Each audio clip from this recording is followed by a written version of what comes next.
Hey, Mega Moms. Jessica Hensley here with Real Estate Mega Moms, where we help moms create a life and a business that they love. And I am actually remote today. I'm in Denver, Colorado, or Evergreen. like an hour away from Denver, Colorado. And I'm joined with my friend, Jenn Gingha. So we're going to talk about being a real estate agent in a small market and how we did that without being from the small market. So if you know anything about small markets, it's kind of hard to break in. They're normally a pretty tight knit group of people. So that's what we're going to talk about today. Stay tuned.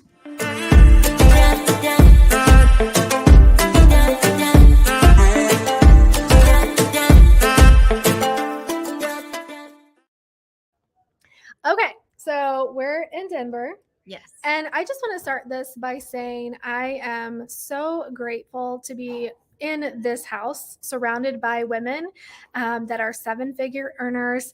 I'm actually going to be interviewing these other women today as well, and they run amazing investment businesses. I think one of them has like 85 properties. The other one flips around 10 properties at a time. I mean, it's insane, isn't it? Yeah. And she sold a very successful like plumbing and appliance company too. It's impressive. She's run other businesses. So anyway, I just wanted to kind of plug that because I think who you surround yourself with matters. And I'm so glad that you're listening to this or watching this on our Facebook page or on iTunes, wherever you're listening or watching from, because it really does matter. I want you to look around at the people that you are surrounding yourself with on a daily basis. Look at your brokerage. Look at the agents in the brokerage. Look at your friend group. I mean, who are you spending the most time with? And that really does. They say the average 5 people, right, is your network is your net worth. Yep. I'm a huge believer in that. Mm-hmm. Oh, yeah. Yeah, so we both feel like we are being challenged and leveling up, and we're bringing our own expertise to the table. So it's just such a cool atmosphere. Yeah, I've gone to several big events. And by the way, I'm Jen. Yeah. And so I currently live in Wichita Falls, Texas. I am not from there. I just hit year 5 there, but I just hit year 3 in real estate. And I am not as cool as these ladies. I'm only a 6-figure income earner. I'm not at 7 figures yet, but for year 3, I'm not doing too shabby for myself. And I earned a spot in this house. So that was pretty cool, getting the opportunities. And that's probably been the biggest thing I did this year. Yeah. So we met in St. Louis a couple months ago, and just kind of by happenstance, and honestly, I think just by being good humans, right? You turned around and we talked and we're like, just join us, And we just hit it off right instantly. But then Jen told me, me and Jamie were going to meet up in Denver. I'm like, can I go? So that's the other thing I want to say. Like, it's okay to ask to be in the rooms, even if, because I wasn't necessarily invited. Not that you guys didn't want me to come, but sometimes people just don't think, and that's the other thing. Don't take it personal. If you want to be there, you should ask to have a seat at that table. Yes. Always ask to have a seat at the table, but also I think something that's really cool is once you start asking, you'll, I think, gain more courage and confidence in it. But also, if you're surrounding yourself with the right people, they'll also put your name in that room. Because I instantly texted Jamie and I was like, oh my God, I know exactly who we need to invite. Jessica. And then it's funny because then she's like, can I go? And I was like, well, I already invited you. Oh, really? I didn't know that. I just hadn't messaged you yet. That's cool. So I had already been like, you've got to meet Jessica, I was like, I just met her in St. Louis and I think she'd be great, asset to this. And we could really hash some things out just in a small, intimate, connected space where we're sharing our goals and what we're lacking in and how we're all able to fill in those gaps and be like, oh, you need to do this or this or this. And then we're literally just handing each other our laptops. I'm like, oh, I don't know how to do that. So just here you go. Yeah. So that's kind of the point of this podcast, really. I mean, we're going to talk about something that we feel like there's probably lacking of information in our industry, because most of the gurus that I hear of anyway, they're from a larger town. They're in a higher dollar market, area. They're averaging between 500 and a million. And maybe that's you, and that's awesome if that's you. But I know that there's still a lot of realtors out there that are in price points that are more similar to ours. And, the way you have to do business is a little different. Yeah, it's a little different. A lot of principles remain the same, but I mean, everyone has challenges, and there's just a different set of challenges to overcome. So we'll start with you, Jen. Tell us, you're not from Wichita Falls. Yeah. So I am a military spouse, and we were stationed there, and our tent was actually not to stay there. We were only supposed to be there for about 2 years, and then COVID hit. But I ended up getting my license right before COVID hit as well. Like, I think like 4 or 5 months before it actually hit. And it affected I bet you were like, crap. Yeah, I went to, hey, I need to write 10 to 20 offers just to win an offer, because I was also writing a lot of VA offers. And yeah, it was a wild time. What a way to be broken as a realtor. I honestly learned the contract very quickly. Yeah. I wrote it. I was filling that sucker in so many times that I was getting pretty quick. And what I love about Jen is, so 3 years, right? Yep. I just hit year 3. Okay. So she has seen a really amazing amount of success, and there's a lot of newer agents that listen to our podcast. I've been in the business for 21 years, and I will say, you all know, I say this all the time, I was a mediocre agent for 11 years. So it took me a while to really kind of figure it out. And maybe if I would have stayed in Stillwater, that would have been different. So when I first started 2 years in Stillwater, I sold probably like 20-ish houses a year while I was there. But the other part of that is there wasn't social media like there is today. Mm-hmm. And so we were talking about this earlier about why social media is such a big part of our business. So I started my brokerage in 2015, and I saw crazy results that year. The year before, I was probably less than 10 transactions, maybe even less than that. And then in 2015, I was at, I think it was 68. So that overnight difference for me, I always attributed to being an owner. I decided to be a broker. And so I thought, well, it's because I took ownership mentality. But upon reflection, I actually think social media was the game changer for me. Just showing up, because I wasn't from my community. Mm-hmm. So I had to be this omnipresent realtor, and I was able to accomplish that with Facebook. And I don't know, was Instagram even a thing in 2015? I don't remember when that came out, but I started on Facebook. Yeah, I started on Facebook too. So anyway, I mean, so that I just want to say that to be encouraging that you can build your business on social media. Oh yeah, I've only built my business on. So I also started on Facebook, and it was just me going into Facebook groups. So like, I didn't start my own Facebook group or anything like that. I wasn't that cool. I went into already established Facebook. Let's talk about that. Let's talk about that, because that's an objection I hear. Oh, there's already Facebook groups out there, because I did start my own Facebook group, and mine has now like 6,000. Yeah. Well, I mean, I don't even know. That's scarcity mindset. Yeah. Well, I don't even know, like. It's hard to grow a Facebook group anymore, but it can be done. I mean, so there are definitely some principles in there. In fact, I was just telling you, I think I'm going to add a whole module in my course about it, because I built 2 really 7-figure businesses from Facebook groups. Mm-hmm. But anyway, I wanted, because I've been on the owner side of it, and I'll tell you, nothing peeves me more than people like me.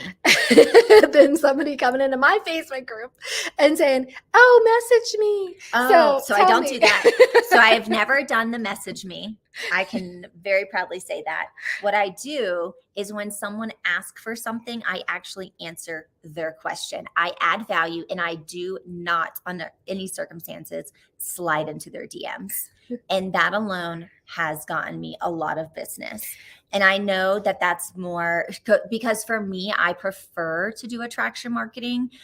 That's why I also don't door knock and cold call, because that is not my skill set. I understand my skill sets, and I leverage off of that. Mm-hmm. And I already can see all the other agents who have been, I messaged you, and let me tell you, all my clients who end up becoming my clients from those, they always say, why did you never message me? I said, because you needed to like me, know me, and trust me. Yeah. I said, in the moment I started just simply answering your questions, you knew I wasn't just going after you as a client, because you could have had an agent already, or you were honestly just asking for a nail salon.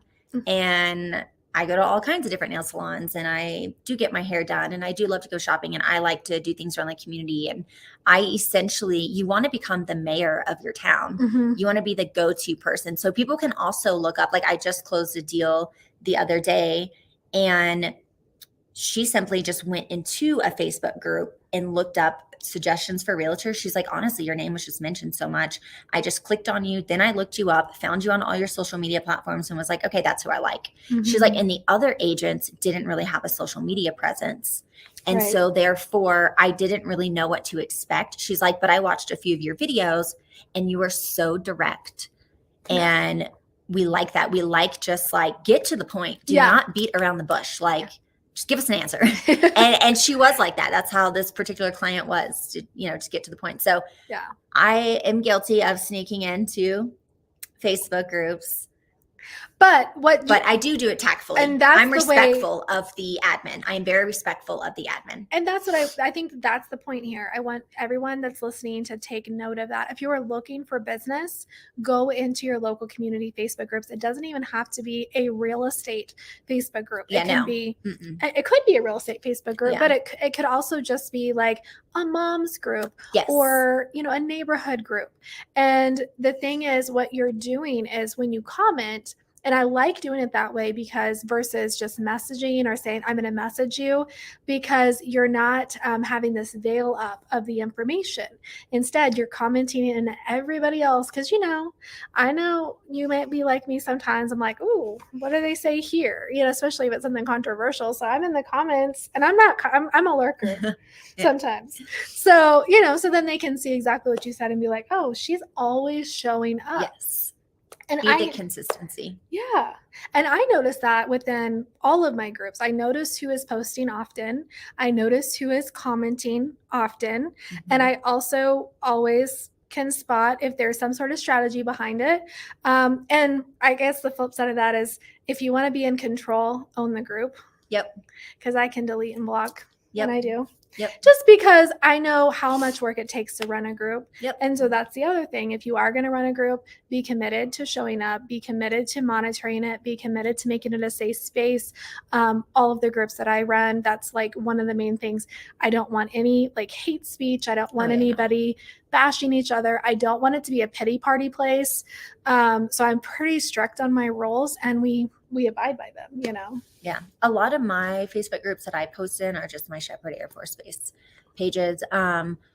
We have a neighborhood page, but it's ran by a couple of other agents, and honestly, they don't let me post in it. And it doesn't bother me because pretty much everyone in the group is already my client. So I don't care, you know, and you should start your own. Well, I have thought about starting my own, but that's why I transition to TikTok and YouTube. Yeah. My TikTok is way more, for me, I have created, so I treat my TikTok like a Facebook group. Right. And that changed my TikTok account in a very positive way. And it grew a community of where I became, so I was struggling getting into Facebook at this point because all the agents had kind of learned the tactic. And although I am still really grateful that people do search my name and then it will pop up, and I'm still very grateful for all my clients who still recommend my name when someone's like, you know, looking for a realtor, moving to the community, and I always, you know, heart it. And I always say, please look me up on my socials. Here they are. I would be honored to work with you, but I do not private message people. Please reach out to me if you'd be interested in moving forward. And I put the ball in the client's, you know, court. And honestly, a lot of them prefer that because they're like, oh, well, she didn't hound me. It's different. Something that's different. Yeah. It's be different, stand out. So what I did is for my TikTok, so I've only been on TikTok for a year now. And once I started, go ahead. Okay. So the TikTok thing, she's been such an inspiration to me, and I'm still not showing up consistently like Jenn is, but so she changed my mind on TikTok. I was off it because of China. That's okay. But anyway, no, I'm like, yeah, they have my dad anyway. So it's okay. But yeah, so I decided to get back on it, and she's like, Facebook became not what it was. It used to be like my friends and family, you know, I would post to connect with my friends. I could show up there and, you know, have a rant or just talk about my day, or, you know, it's just like kind of like a vlog about your life. And so she's turned her TikTok into that. So you should follow her, by the way. I maybe not with kids around. Oh yeah, I do have colorful language. Not all my videos are colorful, but she's I'm what do you colorful. say? She's feisty. I'm a little spicy. Spicy. I'm a little spicy. But Yeah. anyway, but yeah, so you treat your TikTok like it's a Facebook community. So how do you do that? So, like in Facebook groups where you essentially, it's much more of an open forum and you're actually being truthful and honest. And I actually like, like if I'm filming, you'll see a lot of my videos. I'm kind of like leaned in. I am very casual. I don't always have makeup on. I don't always have my hair done. I just show up as Jenn. Yeah. And that means not every day is perfect. And that means I share my losses on there. I share when clients don't show to my meetings. I share when I'm stood up. I share when I lose a contract. What did I learn from that? So being in a small town, yeah. Do you ever, I get nervous about posting specifics because I have posted a few times on TikTok on selling Southeast Kansas is my handle on TikTok for my real estate business. And there has been times I've posted about, a client's offer being accepted or just random things, that has happened in real time. And agents in my market are watching it, and I've even had them like contact my clients. One of them was like, I can't believe that Jessica talked about your offer being accepted. I didn't say their last name, I said their first name. Oh, I don't mention names ever, but I did say first name, and I mean not last I didn't name. even say a first name. I say no names at all. I always say I have a client. Okay So I do. So I never say names. But they were like, oh, we don't care. Like, she was giving us good news, Well, so because they were crying, excited. Yeah. And it was like they were on speakerphone, and I let them know. But anyway, but go ahead. Yeah. Yeah. So I do. So I work with a lot of people because I work with a lot of military members. They're very private. Okay. So and also let me just tell you, please stop posting photos with the sold sign at the title companies. I still do that. Girl, we've got to get more creative. I do it with a story sometimes. You got to have a story. Whenever you post, think to yourself, did I add value to anyone's life? And that's what I think. When I am posting about a client, I am saying, hey, my client reached out to me from my TikTok channel and they were able to binge my page. They were able to watch what my buyer's presentation was going to be or what my listing presentation was going to be, or they saw all my favorite food places where I got my nails done, my hair done, they know that I run a coaching program. They know that I'm running a micro team. They know that I've been an agent for 3 years. They know I'm a military spouse. I poke fun at being a pilot wife. I make fun of myself or I make fun of my princess pilot. My husband is on my channel, but doesn't know, and I always will be like, don't worry, this one will go viral because my husband's not on social media, but you guys always make my husband go viral, Again, when you kind of now, do I share my deepest, darkest secrets on TikTok? Absolutely not. Do I give the absolute nitty gritty of a transaction? Absolutely not. And I do try to share about I will do fun little, we call them B-rolls. So it'll just be, say like we were videoing from here, but I would take out the audio sound and I would add a song over, and then I would write on top of it like, hey, just masterminding with 7-figure earners, because that intrigues people. Like, whoa, how did you get in the room with there? Yeah. So that's your B-roll content. So the days that you don't want to post, you should have just basic, boring videos of you just going throughout your day, putting your makeup on, or it's so simple. Yeah, and I think some of us get in our head about it. Yeah. Well, also, I know for me, for a long time, my camera roll now is filled with all this stuff, right? The B-roll. And I've even done like an album, dedicated to it. So I can quickly go to my B-roll album, pull what I need to, which, by the way, that's a good tip. If you keep that, then you'll never be without B-roll or selfies.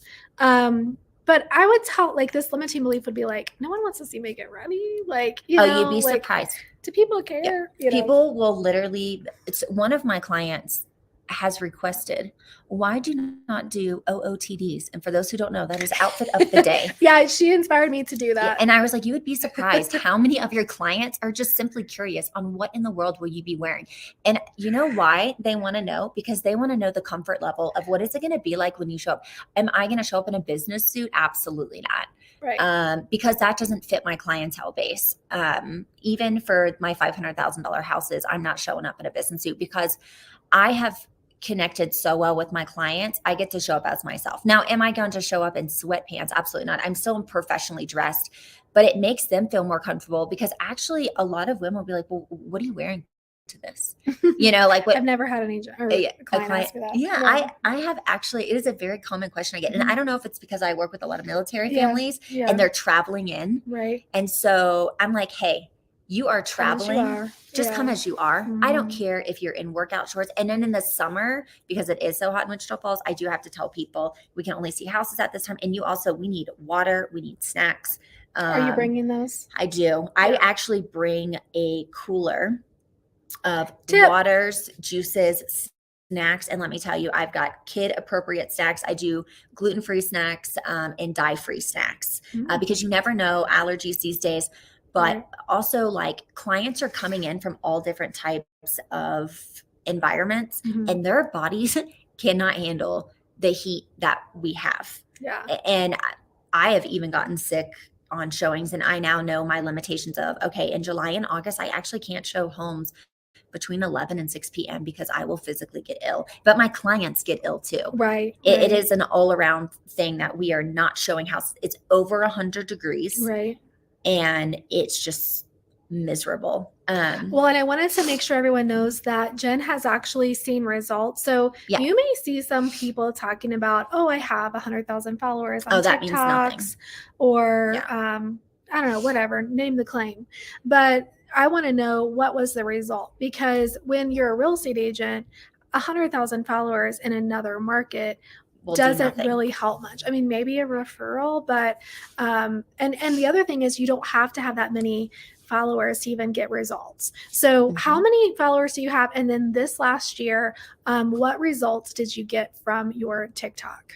So I'm at like 4,700 followers, which is, I mean, that's great, but but it's not an obscene amount, and it tracks because like you're consistently posting, and I think that the followers you have are genuinely interested in you.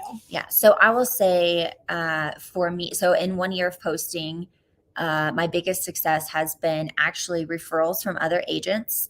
And I need to go back and look at my list because I actually just did this, but I think I either have like 8 or 11 closings just from TikTok in my first year. Roughly commission amount. Oh, I've made 6 figures from TikTok in my first year of TikTok. And guess how much I paid? 0. Yeah. And this comes from someone who wasted $30,000 on Facebook in a small town. Because I think that's the other limiting belief, at least it is for me. Yeah. Is like, there's not people on TikTok in my area, but there actually really is. And I know that because TikTok connects your contacts. I'm like, I don't want it to connect my contacts because I don't want them to say Megamon page. People keep telling me I need to combine them, and you actually do. You speak to real estate agents and clients on the same one. I don't know how to do that. Yeah, I've had it segmented for so long. Yeah, well, that's like that's another level question. But you're gonna have some people who are gonna say you need to have a separate one for your coaching program and you need to have a separate one for your clients. But what's ended up happening is I ended up randomly attracting agents. Right. And that did help me grow my sponsorships with EXP unintentionally. By the way, how many about that? Well, girl, I feel like it kind of prospects. Let's say that. Okay, prospects over 30. Yeah, and they'll come around. Yeah. But I do act like one of my brand new agents today, she's actually from TikTok and she's texting with me and she's getting all the brokerage stuff signed up. And I have added several agents to my sponsorship through TikTok. And again, it's free. Yeah. It is my time, but that time I have configured, it saves me time. 97% of buyers are online now. So and she points people to her TikTok to be like, hey, watch my buyer video, watch my listing video. Yeah. And so they already know who I am. So when I do get with these clients and I'm doing like the buyer's consultation, I'm like, who here on this call knows me, and the husband's like, I don't know, my wife picked you, and the wife's like, I already know everything about you, and she's like, I am ready for your consultation. I've even gotten a buyer. I closed February 13th on a buyer who saw me on a live, and I was doing a buyer's consultation. I had a ton of agents on there just watching how I do a buyer's consultation. A client hopped in, and then she ended up becoming my buyer. And 2 months later, we're now closing on this house on February 13th. And it was just on a live that I was doing. And you just never know, because for me, and I'm not saying it doesn't work, I have no passion and desire to make 100 phone calls a day to people who have no idea, who can like me, know me, and trust me. When someone goes to my social media, they are going to know I'm spicy. I don't have to pretend who I am not. I am not having to win them over. I have already won them over. That is the whole point of attraction marketing. Yeah. You are going to then be able to work with your ideal client. And guess what? That makes you a lot happier. And now you're going to have happy, positive, energy. And then you attract more people. And guess what? Those people then refer you. So it's and you're so genuine, and I love that about you. I wish we could spend more time, but what I want to wrap this with, and I didn't even tell you where we're going to do this. But, it's good. So Jenn actually has a program for new agents. It's a monthly program, and we used to have something similar, and that was monthly, but we've actually now change ours into a course, and we have like maybe a higher level of commitment. It's more expensive. And so if you are in a position where that is out of the question for you, I would say Jenn also provides amazing value. Do you want to tell them about your program? Girl, you make me cry. Yes. Oh my gosh. Okay. Yeah. Tell us about it. You're going to make me cry too. I don't know why. It's okay. We got it. That's really sweet of you. Well, yes, of course. So I don't remember what the program name is called. So it's called Thrive Legacy Community. Do I want to pause for a minute? Okay, we pause for a minute so we could gain our composure. But so Jenn, you tell me a little bit more about your program.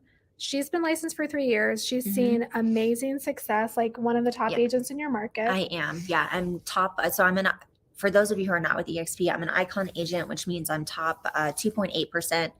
I did close 48 deals year 3, but I have always made 6 figures since my first year in real estate, and not just like mid 6 figures, like high 6 figures. And then I have continued to increase that income. Yeah. So something I noticed when I became an agent was I kept meeting agents who had been in the business for a really long time, and they were not on social media. They were not doing things to start their business.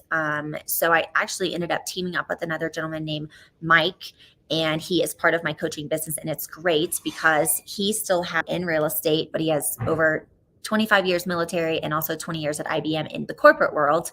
And him and I together, we make a pretty good rock star team. Yeah. So I bring that new agent energy of like, I think sometimes people just forget it's so different now to start a business than it was 10, heck, even 5 years ago, to be honest. Yeah.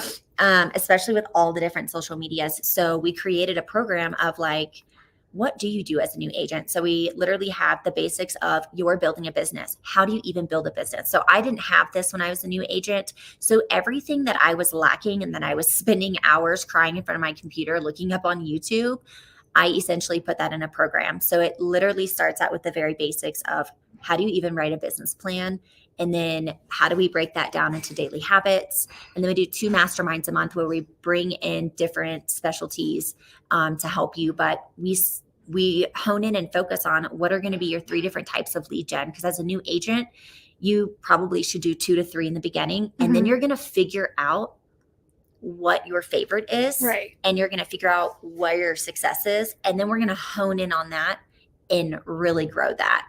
And so it's giving you, the agent, the option of what makes you happy. I have agents who do not want to be on social media, and that is their choice. And I'm like, great, what are other options? We can cold call, we can door knock, we can open house, and you can network, you can do business to business connections. Like there are still other things that you can do. So, let's hone in on focus on those. And then we give all the tools for that. So we have about almost 50 videos in the program. It's only $49 a month. So that's something I wanted to do too. I want it to be super affordable because as a new agent, you are broke. And what I like, and this is one reason I'm bringing it to you guys because, or you ladies, we cover a lot of the foundational business buildings. And I definitely touch on a lot of these different things, but I feel like we have a lot of agents that have been in the business for a while now. They're building teams. Yeah. And I want everyone to know, like, if I believe in somebody, I'm going to bring it to you. And I think everyone that actually listens to this podcast and they're maybe faithful followers, you know that I'm often bringing in guest experts and sharing their programs. But I will say, like, Jenn, I don't know, she's just become honestly one of my closest friends, and we've only known each other since November or something. October. And she's so genuine. And so that's what I love. And she has the results to back it up. And you also she has a lot of other expertise as far as background wise. She was a social worker. She has a lot of psychology knowledge and just how to deal with people. So I know you've actually had results from TikTok. She's actually had results from YouTube. She was just telling me she's closed 4 buyers and she's only started her YouTube like last year, and it doesn't have a crazy amount of followers. No, so, I have 81 subscribers. I mean, like, but what a great ratio. Yeah, right? So anyway, I just want to throw that out there. So how can they find out more or enroll or whatever? So actually, if you guys want to go to my TikTok, you can either find me on TikTok under Jenn Gingha, or I'm at Shepherd AFB Realtor. So Shepherd Air Force Base Realtor, but just Shepherd AFB Realtor. And I have a link in my bio, and it literally says, join my coaching program, Thrive Legacy. But also you can message me on TikTok, or you can just go ahead and book a call, and in the appointment, put in there, hey, I'm interested in a coaching program. Can you please tell me more about it before I join? She also is a tough love. So I think we do have love. We're like that. We're alike in that way. So go to her if you're like, I need somebody to kick my butt and to hold me accountable. Yeah. I will say, if you come to me and, you know, I'm going to say, did you write your business plan? Because I've given you the layout. Yeah. And now once you've written it, I am more than happy to sit down with you and talk it through. Right. But I can't make your goals. No one can make your goals. And where you want to see yourself successful may be different than me. And where you see success and I see success, like my goals are different even from Jessica's goals. Like we have very different goals, but it doesn't mean we don't support each other and give each other tips and tricks and collab. But like, I could never write your goal sheet and you can never write mine, you know? Right. So the thing is, when you make that goal sheet and I spend time with you out of my day, which takes away from my family, which is my number one priority. If you're with me for 30, 60, 90 days and you have not even finished a business plan, and then I say, well, we can't implement anything because you won't even take step 1. That is not my problem. Right.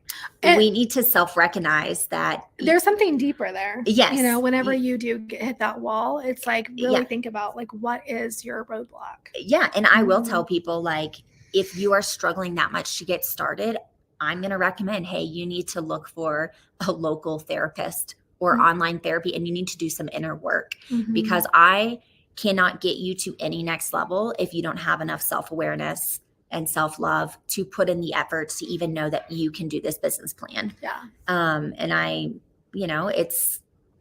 you have to look within. It is no one else's job to make you successful in life besides your own. But what's awesome is we have incredible women like this who we collaborate with. Yeah. And I'm sure stuff going to be like, girl, you did not even post on TikTok. You know, I mean, like, where are you at? Don't be hey, what's going to on? I didn't see a TikTok today. All right. Well, go follow Jenn on TikTok and you can connect with her there. Thank you for being with us today. And I will see everyone in our next episode.